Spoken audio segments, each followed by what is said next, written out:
Milton Bostock. So he's on his way. And you guys know Rosa, his wife. I know Milton had to work, so he's on his way here. So I'm going to jump right into the questions. I have some questions that I prepared that I'm going to ask you. We're just going to bounce off of each other. And maybe at some point towards the end, we might get some conversations from the crowd. Amen? Sounds good. All right. So first question. Now, your expertise or the lane in which you have chosen to coach or counsel has been specifically towards women, right? And I thought that was, again, a little different because you are, as a male, speaking to women. So my question to you was, why do you coach women? I coach women because I feel called to do it. I feel as a man it's our duty and obligation to lead.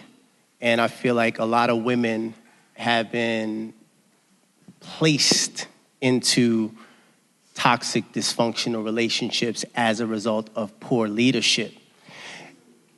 I personally have been exposed to this through my aunts, my mother, many women throughout my family and community. Right. Beautiful women, awesome women, incredible women.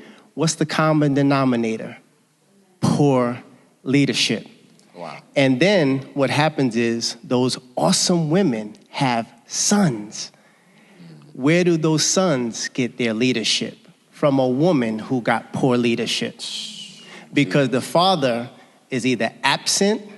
In my case, my father died when I was 1 year old. They're either absent, dead, in jail, abusive, or just not instrumental. Either way, the woman is tasked with being the feminine and the masculine. And she can only teach what she knows. So if she's being taught by her abusive or absent or not instrumental father, and then she tries to escape that through a man that she's hoping, praying, and wishing will lead her the right way. And here's the thing, ladies, with men who lack poor leadership, they're often a lot of fun. They're a lot of fun because they're using the excitement and the adventure to compensate for the lack of leadership that they have. Wow. Okay, hold on. You got to slow down on that part. You got to slow down. You got to slow down. That's it. Yeah, and here's what happens. The woman is in pain. The woman is in pain at home from whatever's going on with daddy. Let's say daddy's not there. That's painful. So even if daddy was there, but daddy never taught you certain things, that's painful. Daddy never taught you that a man is supposed to do this, lead this way. That's painful, especially when you finally meet a man who shows you what leadership is. You start looking at your dad like, what were you doing all this time? Wow. So now you have to revisit the pain because daddy was a lot of fun. For a lot of daughters, daddy was a lot of fun. And this is where we got to be careful as fathers when we have daughters, is confusing them with this princess mode. Because in real life, you're not a princess. You're not, and this is not to offend any woman. None of the words coming out of my mouth are to offend any woman or any man. I'm just speaking on the reality. And that's what gets a lot of women in trouble is they're not living in reality, especially those women with princess daddies. When I was singling out there, I loved meeting those princesses because I would show them a dose of reality. And what happened was they would be confused. They'd be like, wait a minute, I got this dad. He's fit, he's good looking, he's educated, he's career oriented, but this guy is running circles around me and I don't get it. I don't understand. She doesn't understand is because she's being led astray. That daddy is trying to show her fun and adventure and excitement because in his mind, he's thinking this is what a daddy's supposed to do, ain't it? It's like, no, you're supposed to be protecting her against all the other men that's out there. Showing her the reality of the world she's really getting into. The reality of the world. And a lot of men, they sometimes they just don't know. They literally don't know what they're doing. And this is what women should be looking out for. And women ask me, well, what qualifies you to be a relationship coach or a relationship expert? I used to be the guy. Say it. Tell the truth, shame the I devil. used to be the guy to avoid. Yes. You're the best person to listen to. But here's the thing. I don't look like it, do I? I got trusting eyes, don't I? You look at me, look at those lashes. You know, I have the energy that makes you feel like I should trust this guy. So for a guy like me, which there are a lot of guys out there, all we got to do is walk into the room, wear clothes that fit, speak eloquently, and a woman will forget everything the Bible taught her. Everything she learned from the pastor. Everything she learned from her daddy. All to get a dose of whatever it is that guy is trying to offer her. And that is the danger. And I have that experience. This is not something that I read about. This is something I experienced. This is something that I personally have witnessed through several male influences in my life. And as a younger man, a part of me didn't understand why they were doing it. I was like, why can't you be with just one woman? This is the younger me, right. 12. I don't understand. Why can't you just be with just one woman? I don't get it. And at that stage in my life, I didn't even know how to approach a woman. But once I started to tap into understanding how to infiltrate, that's when I became dangerous. But then I had a son.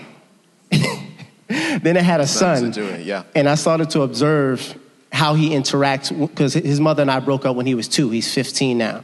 I started to observe, he started to repeat me, like my words, my actions, the way I walk and all that stuff, and I was like, And then I thought about me when I was younger, how much like my brothers I became, my uncles and cousins, as much as I didn't want to. I was just surrounded by it, and I just became it. I said, I got to be careful with this responsibility that I have. I felt like I had a responsibility with my son. How he treats his mom, how he speaks to his mom, how I talk to his mom, how I treat his mom, because it was important to me, the type of man that he became. Wow. And it wasn't enough for me to just say it. I had to be it, because he can hear my words and listen to my words, but he's going to follow my actions. That's right. And this is what I tell women all the time. Never listen to a man's words. Always follow his actions. That's right.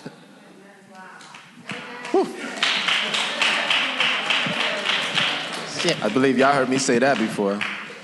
See, you giving them game. So he's actually giving you the game. Let me ask you another question. So you feel this call to coach women, which I think is important, but in the church world, a lot of times, and a lot of women can probably testify to this, it seems like most of the teachings that's tailored towards relationships focus on the woman. So a lot of times the women feel like, well, who's telling the man what he's supposed to do, right? I'm being told I'm supposed to be a virtuous woman. I'm told I'm supposed to be the helpmeet. I'm told I'm supposed to be all of this. But where is the information that's tailored towards the men? So my question to you now would be, why don't you coach men? I want you ladies to get out your pen and paper, pull out your phone, and pull out your notes, because I'm about to give you levels of coaching, because I do coach. You see how the kids just left? Yeah. They're about to get a different training than what they're getting right here. Yes. Right? Yes. It's because of the age difference, correct? Yeah. So I have a son. Right now, he's in the training phase of coaching, and he's going to get that for 3 more years. He's 15. When he's 18, he's going to surpass the training stage of coaching that I offer. At 18, I'm then going to become a mentor to him. And he's going to get my mentorship from 18 to 25. At 25, that's when I'm going to hold him accountable for the training and the mentorship that he received for 25 years. That's awesome. Once he gets 25 to 32, that's where the accountability is. Here's the part that a lot of women don't do. When he gets 33, I'm going to observe how the training and mentorship and accountability has affected his life. After that, this is what I want you ladies to do. I'm going to lift him up in prayer, because I've already given him the training. I've already given him the mentorship. I've already held him accountable. At this point, It's Jesus' job to finish the work. So some of you ladies are meeting men who are 33 and they still don't get it. And you're still trying to work with them. Nah, you're supposed to lift that man up in prayer because he needs to go seek out training, mentorship, and accountability, just not through you.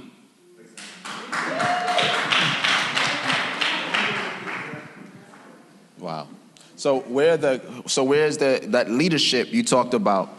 Because when you started this off, you mentioned the very beginning that poor leadership is actually the cause or the result of a lot of the breakdowns that we see in the family. And the man who is supposed to be the leader, the head of the household, if he's lacking in that area in terms of how to be a good husband, how to be a good father, a good provider, then that obviously bleeds into every other area. So in terms of your advice for men, you believe that the coaching aspect, should it come from a father? Where should the men get that coaching from? Where do they turn to get that? That's a really good question. If you're between the ages of 0 and 18, you should get it from your father. 18 to 25, you can get it from your father. Other men, 25, 30. At some point, it's God's job. What's your name, brother? Jeffrey. You're over the age of 33, right? I'm not training Jeffrey. Right. God is your father. If you don't have a biological father, like my father died was one. I can't use that as an excuse. I can't use that as an excuse. In fact, for the men, I wrote a book called Break Every Chain. Lessons every father should teach his son about life, love, and relationships.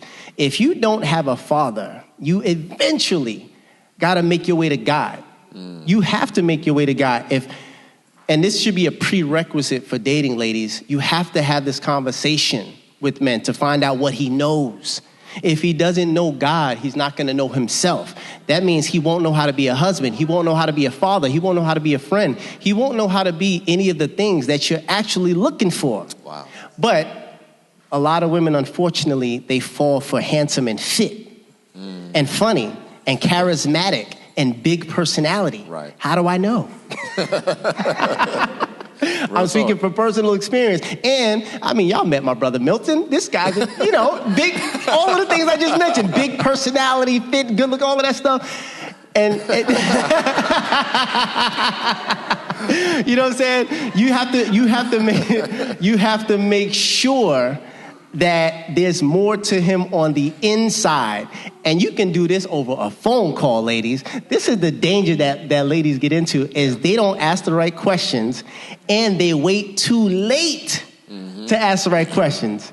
They find out, he's not led by God when she's pregnant.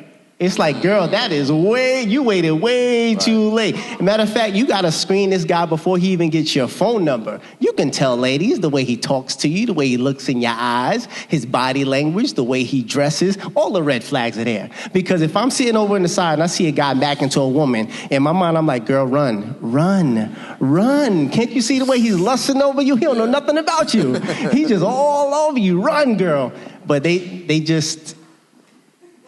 they get trapped in falling for that. And as a coach, my job is to help them understand what's happening to them.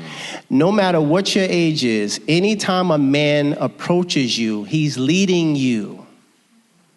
He's leading you somewhere. Wow. Some of you have only been led to the bedroom.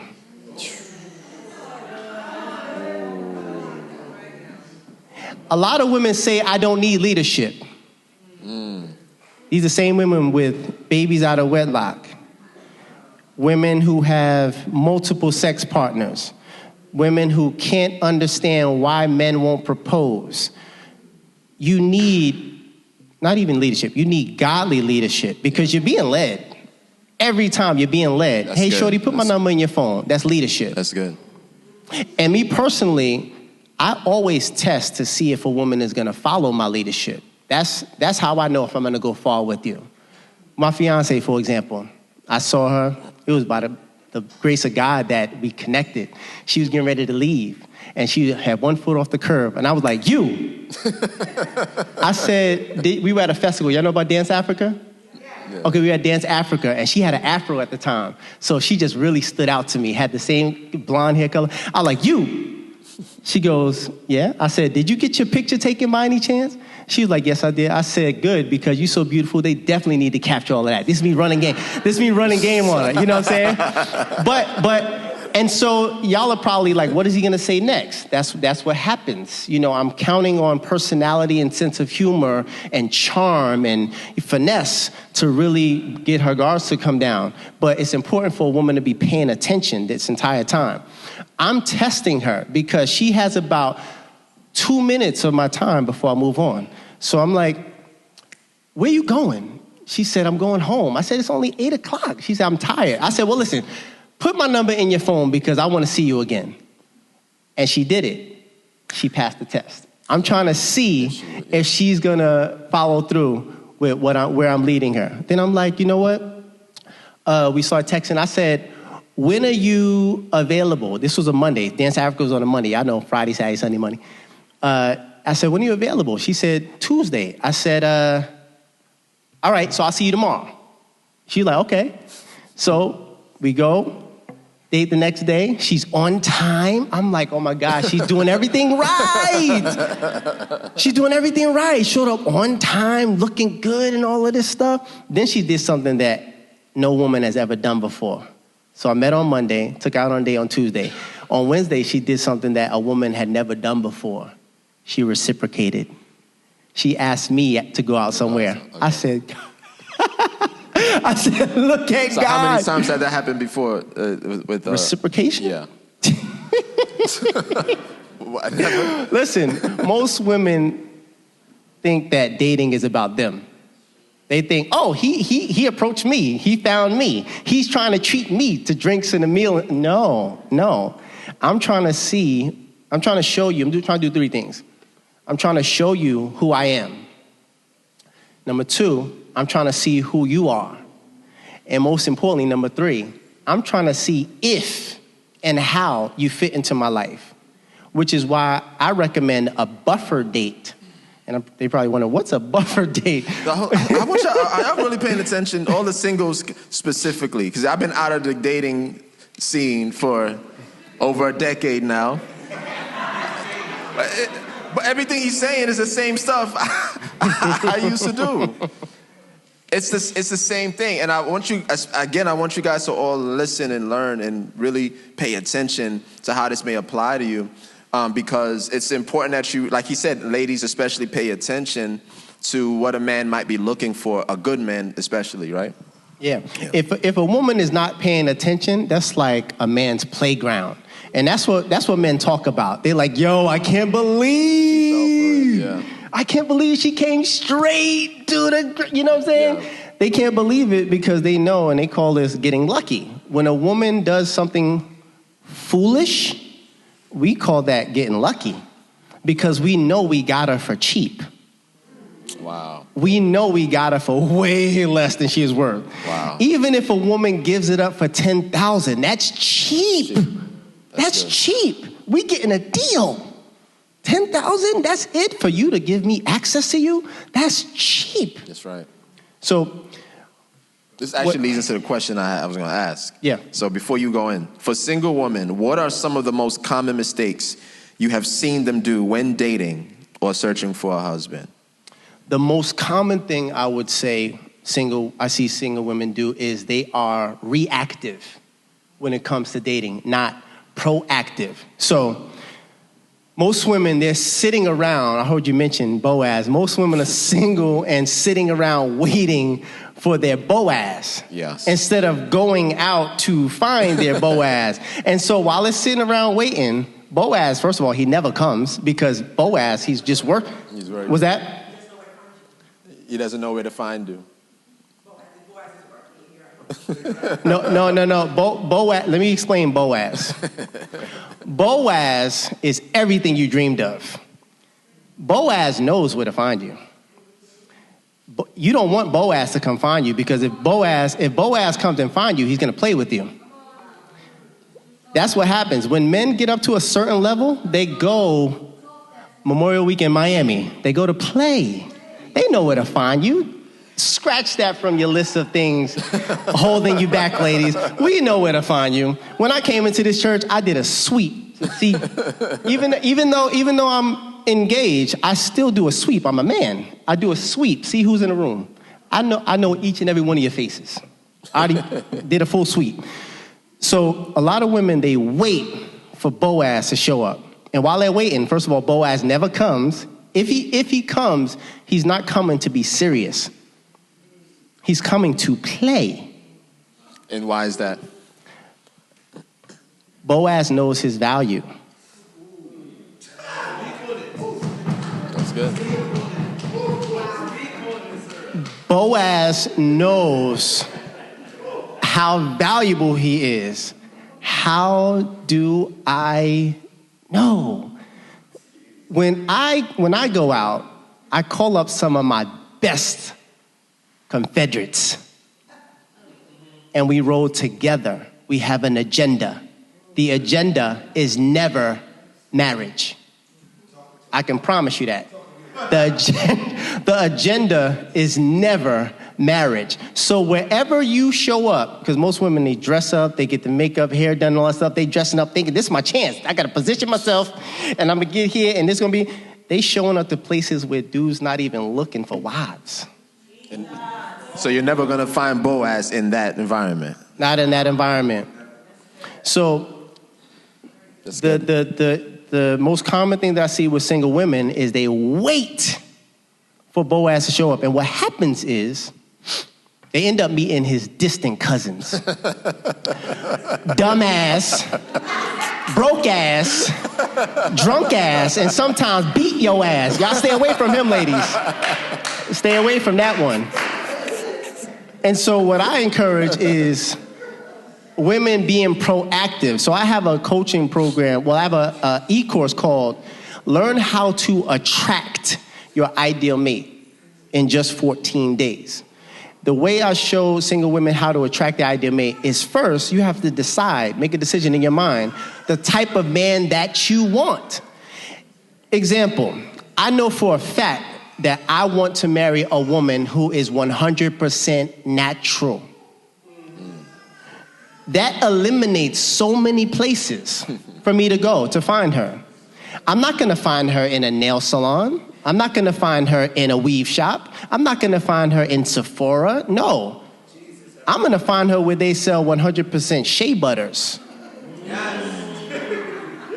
I know to go to the produce aisle to find her, not the frozen section. I know, and so as easy as I just showed y'all, I could find my ideal mate in 30 seconds. Y'all could do the same thing. What kind of food does he eat? Does he eat vegetables? He's got to shop. Oh, he might not be at the grocery store. Does your ideal mate shop at the grocery store? You have to decide who you want. What does he drink? Does he drink coffee? Does he drink tea? You know, does he wear designer clothes? Does he shop at Target? Once you decide the type of man that you want, you'll know exactly where to go to position yourself. No matter what day of the week, no matter what time of day, there will be several ideal mates there for you to choose from.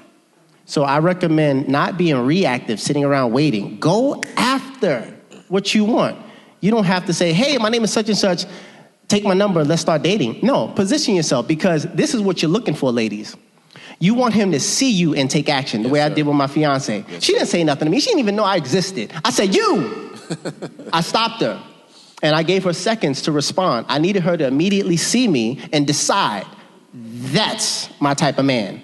That's what I was looking for. I needed her to make a decision quick about me. So when you show up and you go to, let's say you go to Whole Foods, and you go in the produce section. Yes. All you gotta do is go near him. That's it.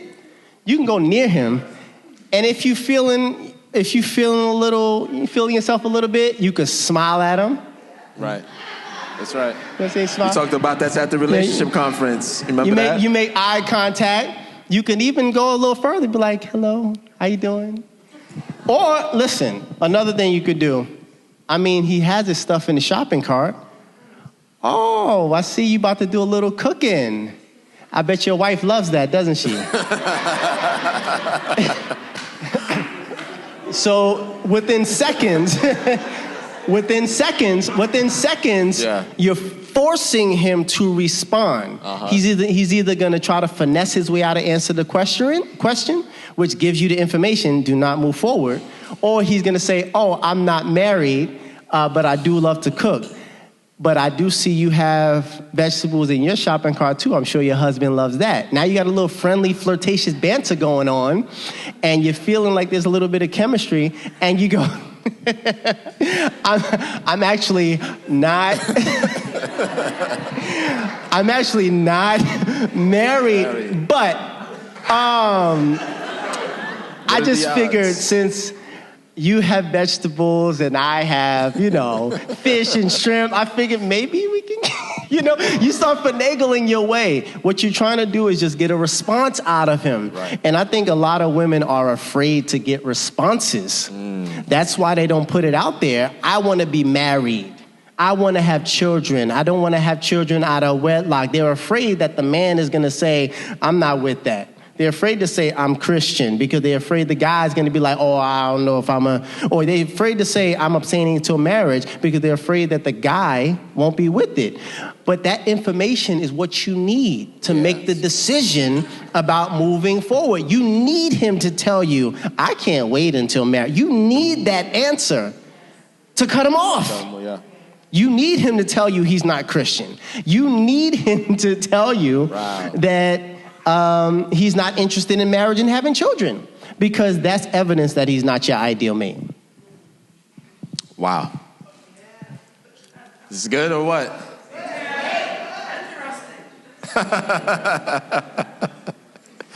All right, I'm gonna have one more question, and then I'll probably see if we can get a question from the room. Is that all right? On Twitter, you said that there are 3 C's a woman should look for in a mate. I don't want to say what they are because I liked it, but I had wanted you to explain it. So can you explain a little bit more? What are the 3 C's that a woman should look for in a mate? So the 3 C's are consistency, compatibility, and clarity.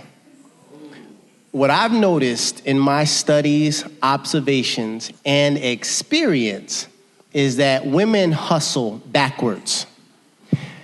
They find a small dose of energy exchange, and they're confused about what that is. This is where men excel, your confusion. When a woman's confused, this is where he thrives. I can tell if a woman is confused upon sight. Wow. A woman wearing a weave, for me, is a state of confusion. Now, she doesn't have to notice about herself. That's my prerogative. That's my privilege. Me knowing that she's confused, I get to play. What that tells me, just so example, that tells me you're not comfortable.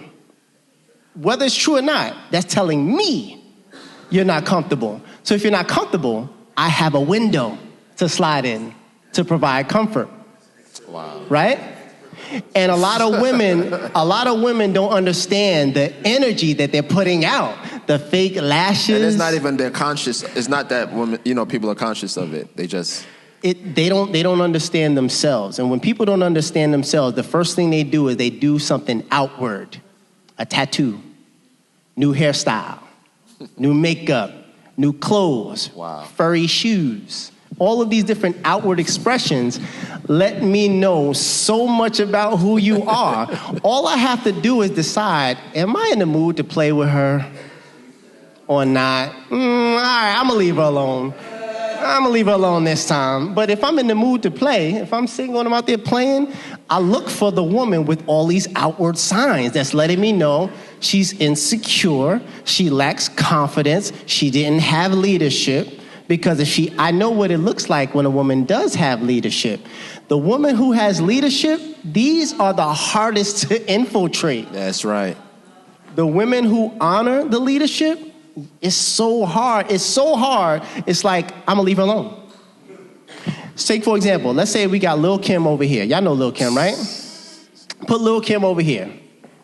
Put Michelle Obama over here. If I'm in the mood to play,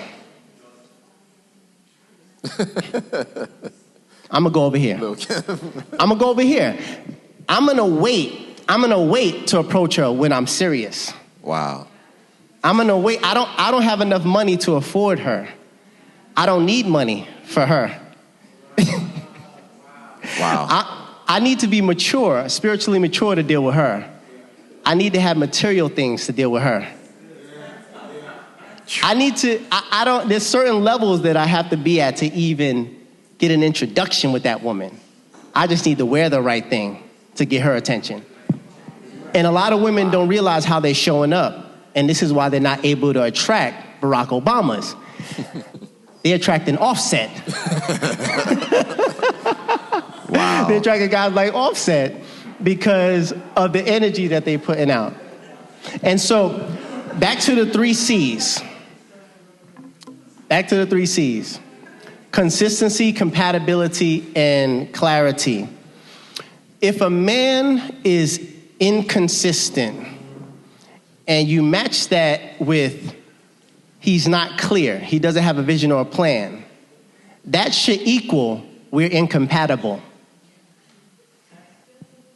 Yep. Some women, they'll get with the guy.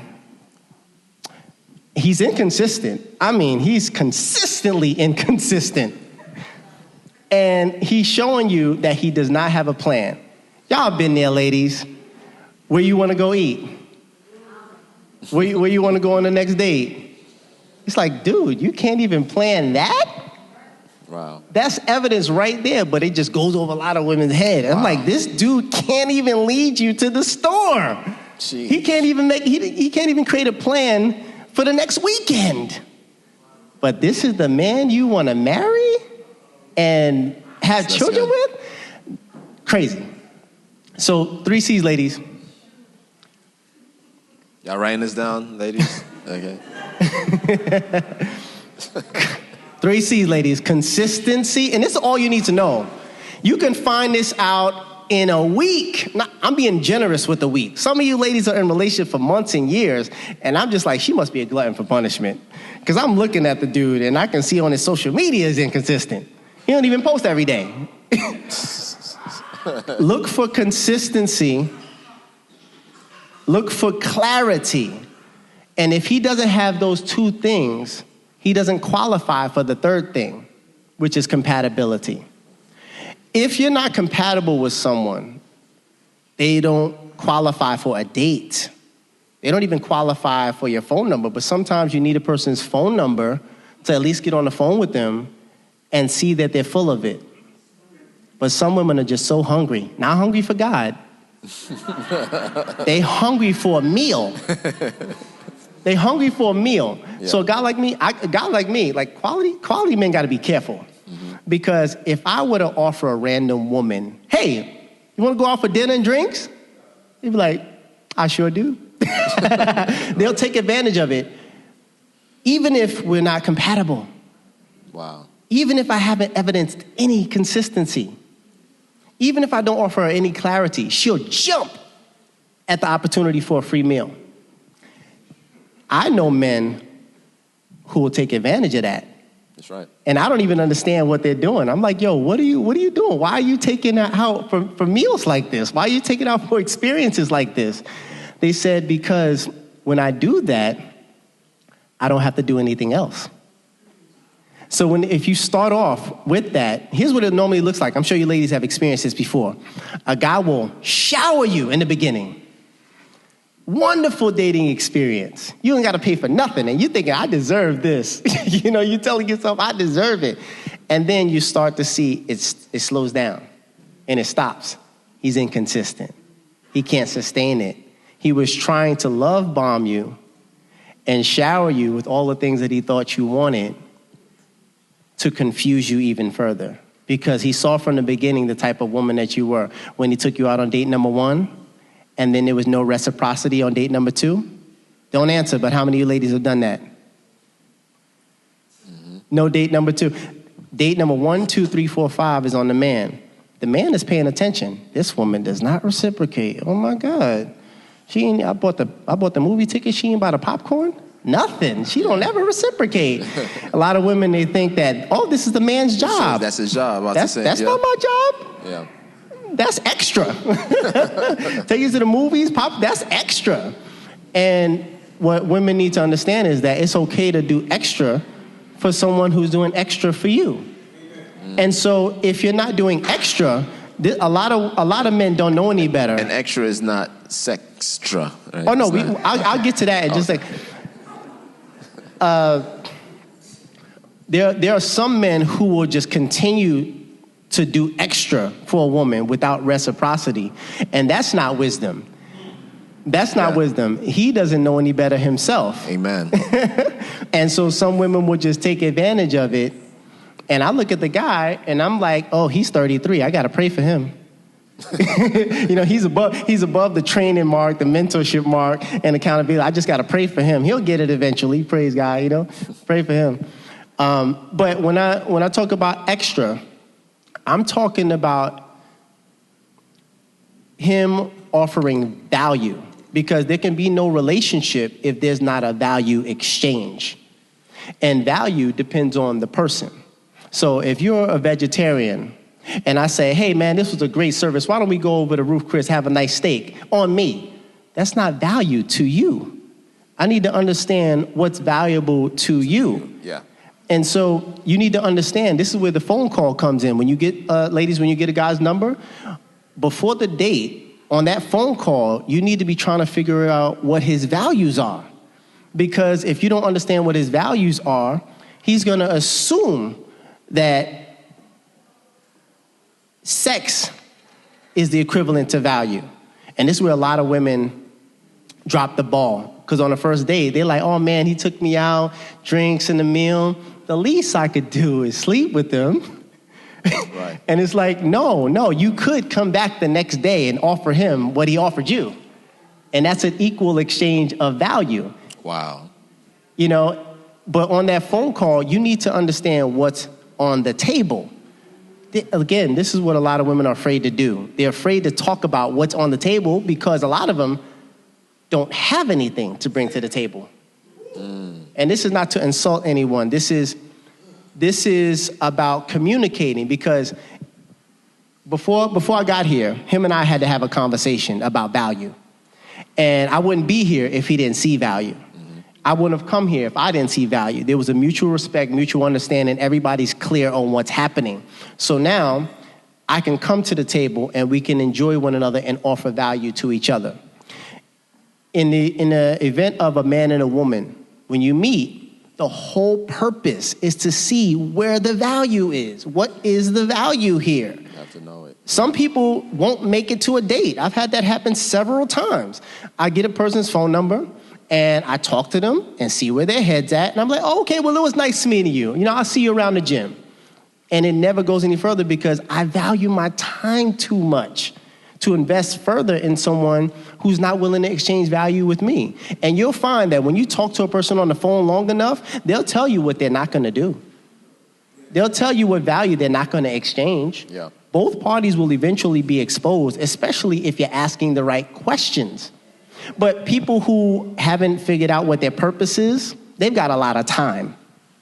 And when you have a lot of time, you don't care about the answers to those questions.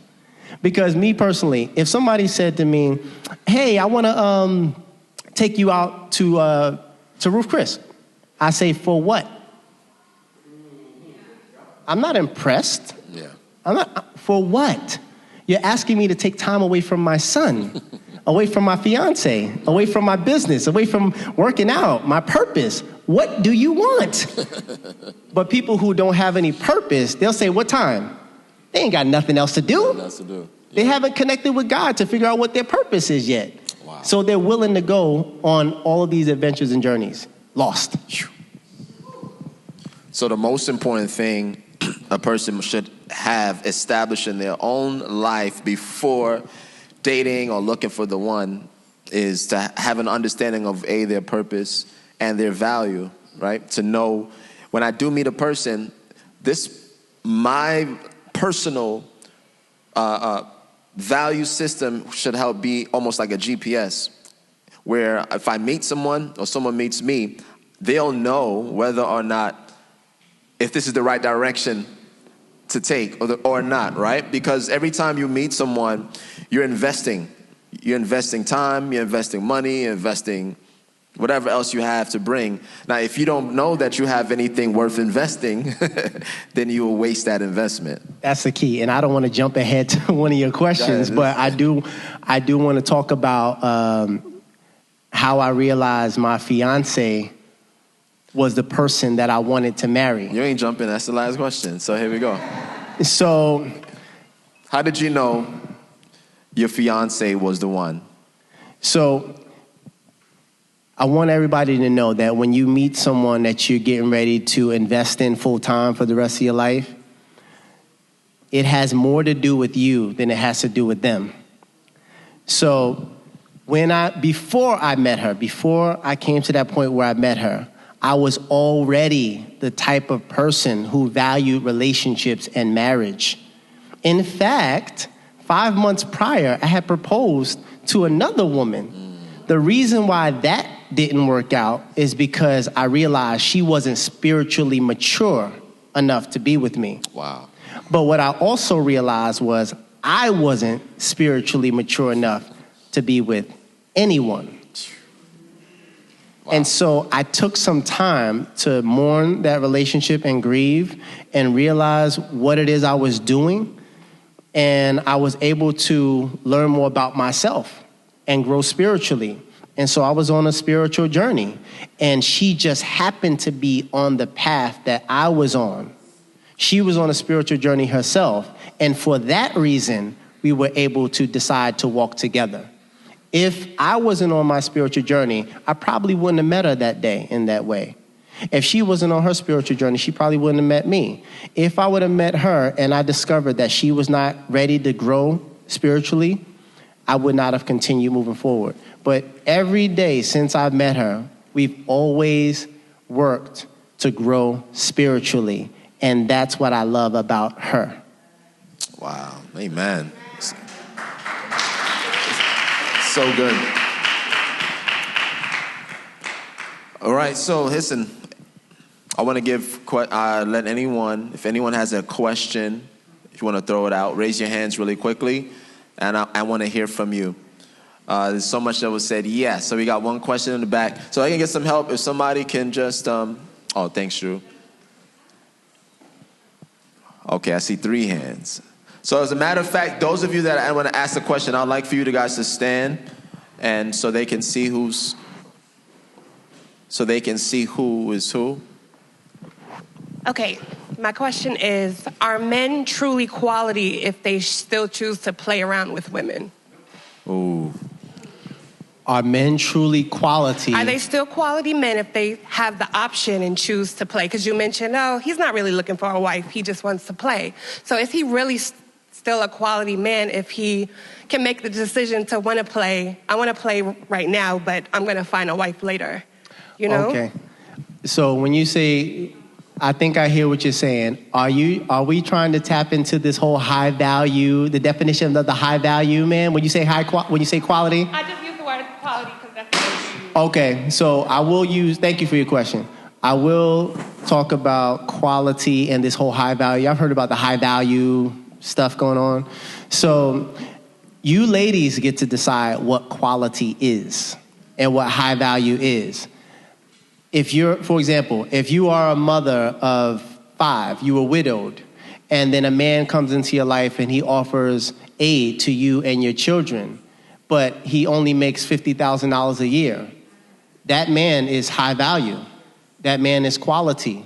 And then if you get a rich man who's not willing to give you a dime, even though he's rich, he's fit, he's good looking, his value is not very high because he's not adding any of the value to you. So therefore, he's not really quality. You're asking a different question. Your question is not about quality. Your question is about character and integrity.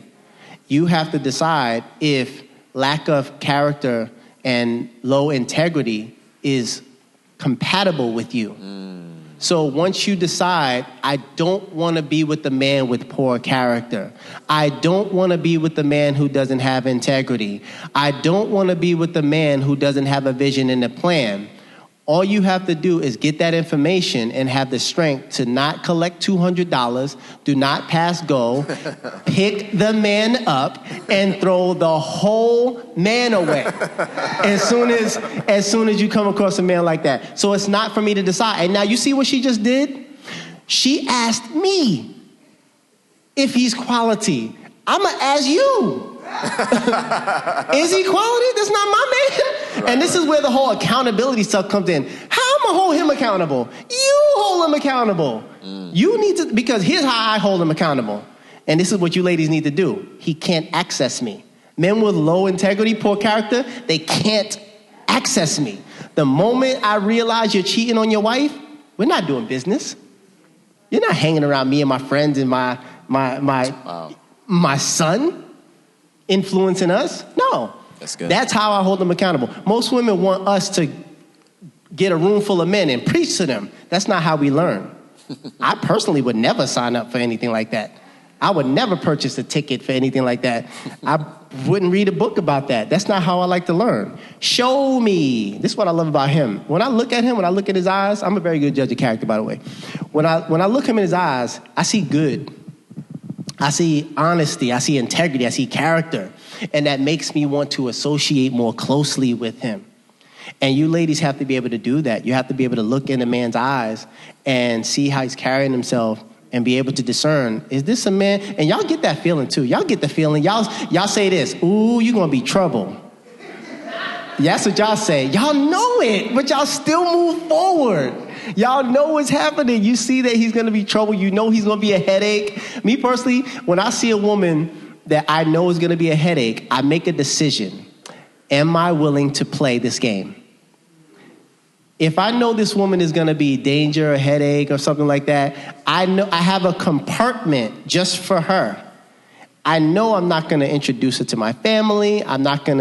There's no Thanksgiving, there's no Christmas, there's no potential relationship, there's no engagement, none of that. I've compartmentalized. I have a special place just for her. Ladies don't do that. Right. They treat the dangerous guy as if he's potential. I'm like, no.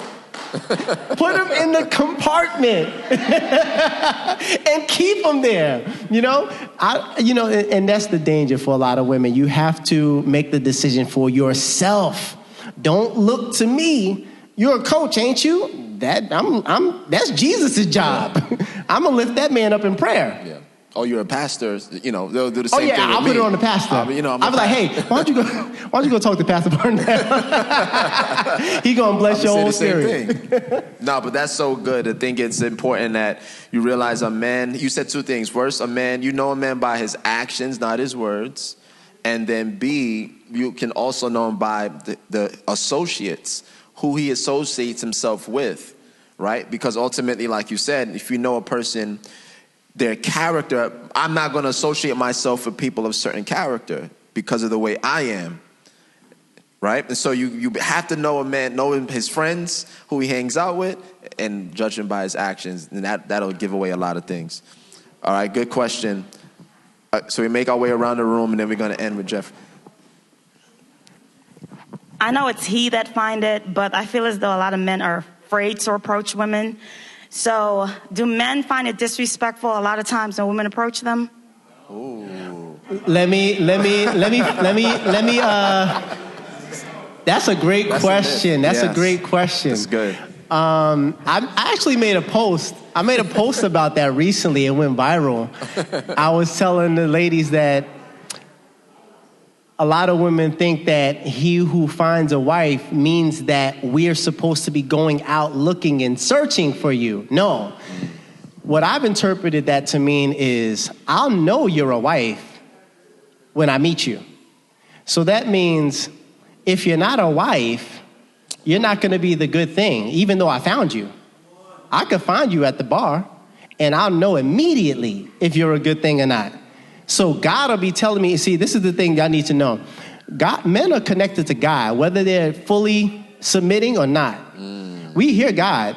When we get to the bar and we see you, we be like, I hear you, God. You say, don't marry her. Okay.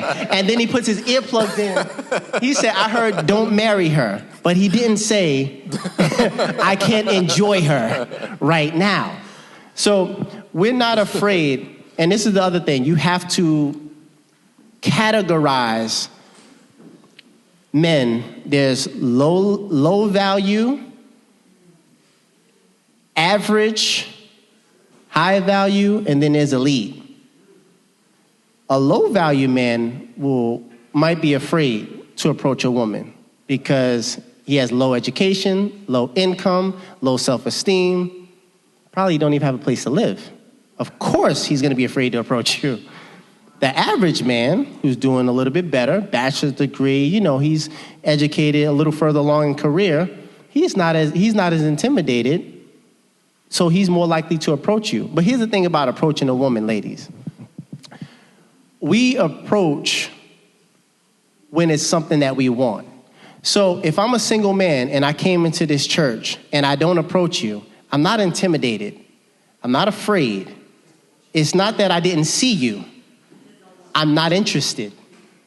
And this is something that some women, is hard to grasp for them. They're like, well, maybe if I go a little closer. I'm like, no, I saw you. Because if you get closer, I'm going to play with you. If you get closer, now I'm seeing, okay, you're forcing my hand. You're forcing my hand. I saw you. I didn't say anything. And here you go pushing the issue. All right, fine. Let's do this. See how long it goes. So, again, ladies, should a lady wait for him to take initiative or leadership, or should a woman initiate the connection? I always encourage initiation, but in this way, 3 ways. Smile, make eye contact, and say hello. That's it. That's the only that's the only thing you have to do. Because most men, it's not that we're intimidated, we want permission. Permission, yeah. We want to feel welcome and invited. We're in a Me Too movement. Everything is harassment. You walk up to a woman and compliment her, try to talk to her, it's harassment. So what I need you to do is let me know that you see me by looking me directly in my eyes, smile at me to let me know that you're a happy person and that you're positive and in a good mood, and say hello. That's inviting me into the conversation. If I'm a leader, I'm going to take that information and I'm going to take it from there. You won't have to do anything else. I've got it. All I needed was access. That's why you see sometimes men are staring at you. Raise your hand if you ever experienced a man staring at you. And you're like, oh my God, why won't he say it? Why won't he? What is he doing? What's going on? He's staring at you because he's waiting for permission. You're lucky he didn't approach you. You should be happy he didn't approach you. He's staring because he's looking for you to look back. And you're trying your hardest not to make eye contact because you know eye contact has power. As soon as you give him eye contact, oh my God, here he comes. God, oh my goodness. The same works in reverse. If you're interested, make eye contact. What happens is when a woman is interested, she's the one who's intimidated. When it's a high-value man, she's actually the one who's intimidated. This happened to me several times where I later have, I couldn't take it anymore, so I approached the woman, and then we had a conversation. She was like, I saw you several times. I'm like, well, why did you ever say anything? Oh, I don't know. I'm just this and that. And it's like, we could have gotten this going a long time ago if you'd have just looked me in my eyes. Every time I look at you, you will be looking at the ground and stuff like that. You won't smile. You're acting like you're angry or something like that. Yeah. But the reality of it was they were afraid to connect with me because they realized, based off of the energy that I was giving them, that they would have to exchange something with me. Yeah. Because I'm smiling at everybody. Hey, how you doing? Smiling at everybody. Some people, you can't even understand it. You show up with your bright sunshine and your smiles and your laughter, and people are still angry because they're afraid that if you make them laugh, they're going to have to enjoy the joy with you. They're going to have to reciprocate and exchange that value. So, ladies, men are not intimidated. First thing, you have to decide the level of the man you want. Let's say you want a high value man. This man is eloquent, he's educated, he's well-spoken, he's in all of the high level events and stuff like that. He knows how to talk to women. He knows how to approach a woman. Some of these ladies are shopping in low-level places. That's why they're running into all of these problems. Like, oh, men don't talk to women anymore. Yes, they do. Yeah. Men who ain't got a place to live, maybe. Maybe men who don't have any money. Men who don't have the intellect. They're probably intimidated, and I don't blame them. They see you. They see how valuable you are. You don't think they can see how valuable you are when they look at you? They're like, oh, man, she's something. I don't know if she want a man like me. As soon as you get that energy, you should say, we're not compatible. That's it, and walk away. So, ladies, it's okay, but it's the way you do it, right? It's the way you do it. I think we have two more. Make our way down. What time is it? Hello. You mentioned 33 being the grand old age for when a man should seek God for guidance. Is it on? Sorry. Yes. Hello? Yeah, we can hear you now. Yeah. You mentioned 33 being like the grand age that men should start seeking guidance as far as leadership or whatever it was, right? And what stuck out to me the most was, shouldn't you be seeking guidance from God before then? Absolutely. Because if you're looking from guidance from your father and your forefathers who were broke ass, beat your ass, and all those other things you said, then that's just not going to cut it for you to be a high quality man. Yeah, absolutely. So my question is, when does that come? Because it can't just be 33 be the grand old age where you figure out like, okay, I need to start looking to God. It has to be way before then. Because this is church, is it not? Yes. Great question. And I want to clarify that it's not at the age of 33 that a man should start seeking God. What I'm saying to you is when you meet a man who's 33 and he still hasn't found God, you have to say, who cares? I'm going to pray for you. You understand what I'm saying? What you want is a man who had the training from 0 to 18, the mentorship from 18 to 25, and the accountability from 25 to 32. From his father, from God, from mentors, from teachers, from coaches. But this is where you want to start asking questions and getting information. That's the whole purpose of the phone call before the date. Y'all are probably on the phone fraternizing about stuff that don't even matter. You get on a date and he starts to lower your guards with jokes and charm and all this stuff. Next thing you know, you're back at his place and you forgot to ask the questions. The most important question is, what's your relationship with God? I have a dating manual. It's called Dating Manual for Single Women, 30 Steps to Take Before a First Date. And I want all of you ladies to get this for free. I have a free digital copy for all of you ladies to access. And so thank you. In this book, one of the questions or one of the things to look for, one of the tips, is to make sure that you share the same faith. Because this will give you information about how he leads. For example, you might meet a man who's Buddhist. You say, I don't want to date a man who's Buddhist. You might find a man who's Muslim. You need to find this out before the date. Don't waste your time or his time. Find out where his leadership came from. If a man says, I'm Christian, all right, and we can keep talking. If that's your faith. If he says, I don't believe in God, no date. No date. You understand that? So it doesn't matter. It's not about him being 33 and needing a place to go to find God. If you meet a man who needs a place to find God, say, hey, come on down to Hungry for God. Right? But don't date him. Amen. That's good. All right, last two questions. You guys learning anything? Learning? All right, last two. If you're a woman of high value and you come into a contact with a man that has high value, but you had an abusive father, how do you properly receive love from that man? That's an excellent question. She said, if you're a high value woman and you come across a man who's a high value man, but the woman has experienced abuse from her father and hasn't healed from that, how does she move forward? Is that correct? Okay. Thank you for your question.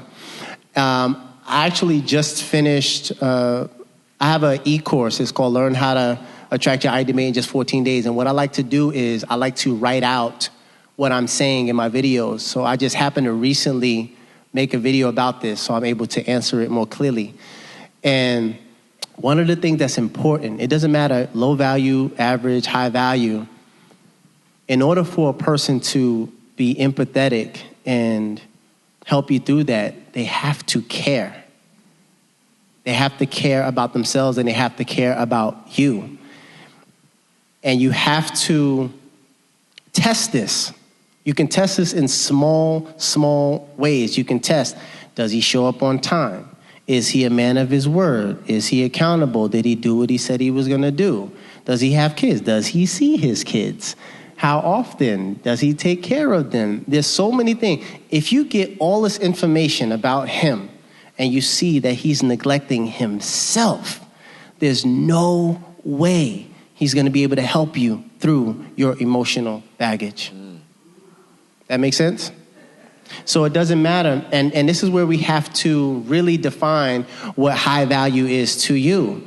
Because if you're in that situation where you're experiencing trauma, childhood trauma or any type of trauma, and for you need someone who's going to help you through that, that needs to be at the top of your list when you're screening men to date.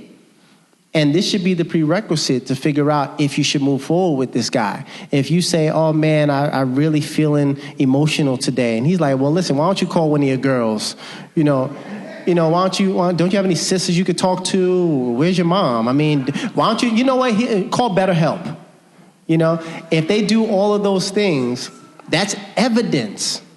When you're getting to know a guy, you need to be collecting information, data, evidence that will prove to you that he's worthy of your time. If he's not patient, empathetic, or sympathetic and willing to help you through things, that's all the information you need to stop. That makes sense? Awesome. All right, last question.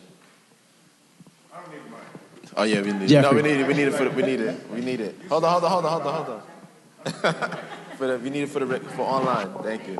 For the viewers. All right, my name is Jeffrey. I'm a member of the church, my pastor. You said a question about as a child, right? You said we have to have a mentor from 0 to a certain age. What if you didn't have a mentor at all, or a father, or nobody to guide you? Where should you go from there as a man? Yeah. If you did not have a father, uncle, brother, friend, that is no excuse. Every man and woman is responsible for their own personal relationship with God, no matter what your age is. 0 to 18, that's training mode right there.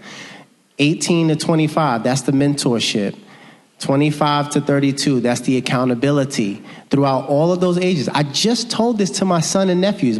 Two of my nephews spent the night this weekend, and I was telling them, they have to have their own relationship with God. Like, we can pray together and all of that stuff. That's cool. Watch church all together. Y'all got to have y'all own relationship with God. No matter what you're getting from me as an uncle, I'm always there for them. But I'm not your God. You need a God in your life, not just an uncle. So everybody eventually has to seek God. And no one can say they don't know that God exists. We hear about God every day. You have to make a choice.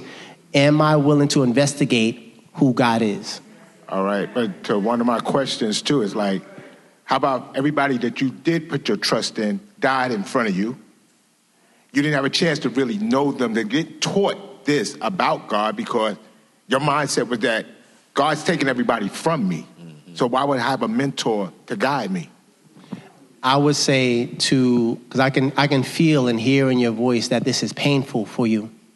And it's all right. It's all right. I want you to forgive yourself. That's right. And then I want you to forgive all of those people.